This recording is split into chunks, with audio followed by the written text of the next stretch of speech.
श्रीवराहमुखिस्तवः कुवलयनिभ कौसेयार्धोरुका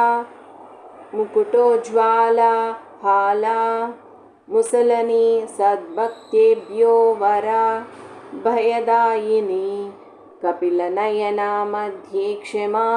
कठोरघनस्तने जयति जगतां माता सा ते वराहमुखी तनुः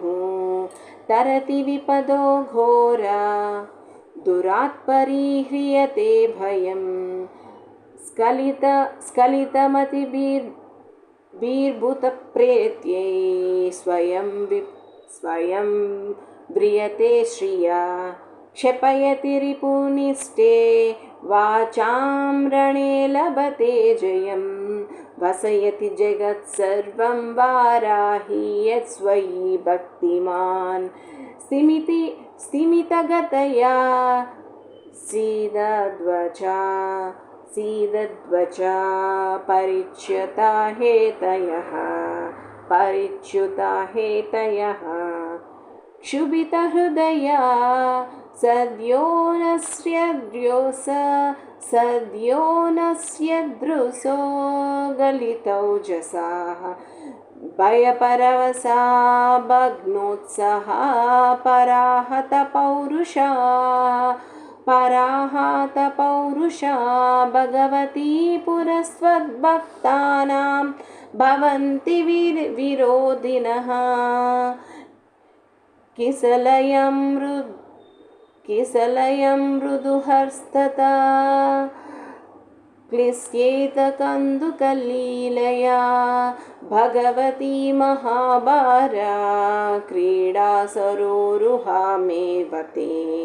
तदपि मुसलं दत्स्ये हस्ते हालां समयद्रुहं हरसि च तदाघातै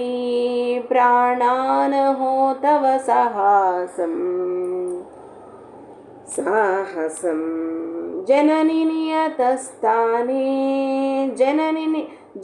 नियतस्थाने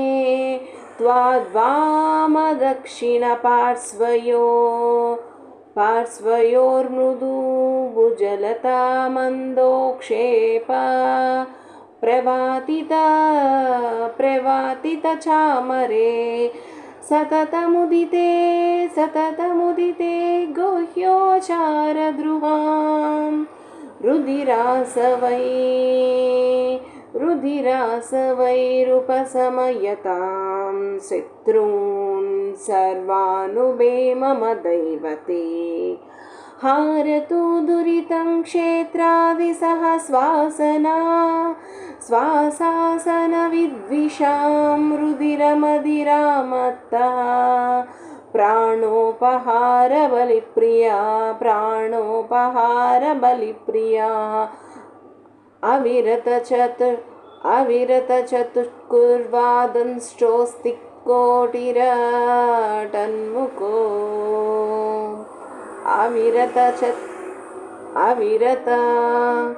चटत्कुर्वादंशास्तिकोटिरटन्मुखो भगवती सा ते चण्डः सदा पुरतः स्थितः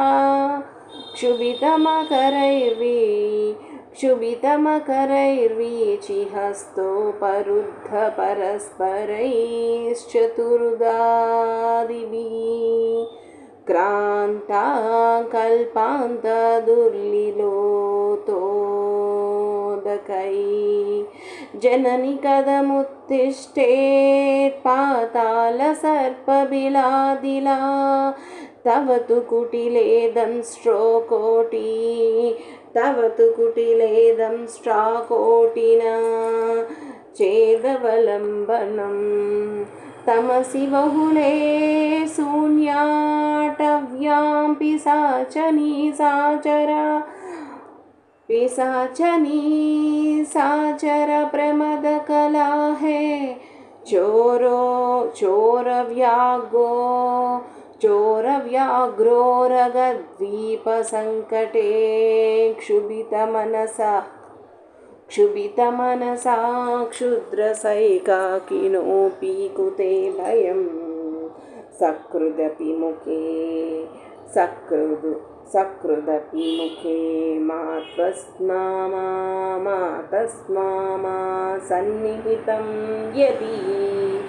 विदितविभवं हृद्यै पद्यैर्वाहामुखिस्तवं सकलफलदं पूर्णं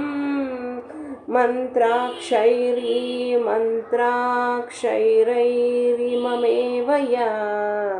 पठति सा पटु प्राप्नोत्यायुश्चरं कवितां प्रियाम् सुतसुखधनारोग्यं कीर्तिं श्रियं जयमुर्वाराम् इति श्रीवाराहमुखिस्तवः समाप्तम्।